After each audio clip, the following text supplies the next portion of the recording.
Morning friends, હું Sabir sir. આજે આપણે તળપદા શબ્દ વિશે ચર્ચા કરીએ તો રાહ એટલે રસ્તો, બચ્ચું બાળક, નોતરું આમંત્રણ, છોરું એટલે છોકરું અને સંતાન બંને થઈ શકે છે.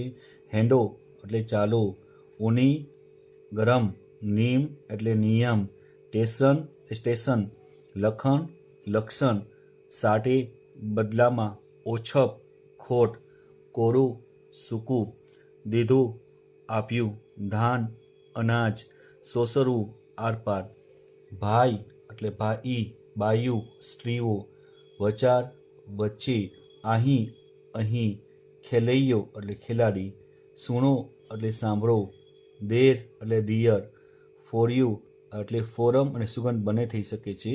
સ્થાનક એટલે સ્થાન જગ્યા પણ થાય છે. લુગડા એટલે કપડાં, હાક એટલે બૂમ અથવા હાકલ, વરસ એટલે વર્ષ. વિદ્યાર્થી મિત્રો, તમને મારો વિડીયો પસંદ આવ્યો હોય તો મારી યુટ્યુબ ચેનલ સબ્બીર મોટરને સબસ્ક્રાઈબ કરી શકો વિનંતી. Thank you.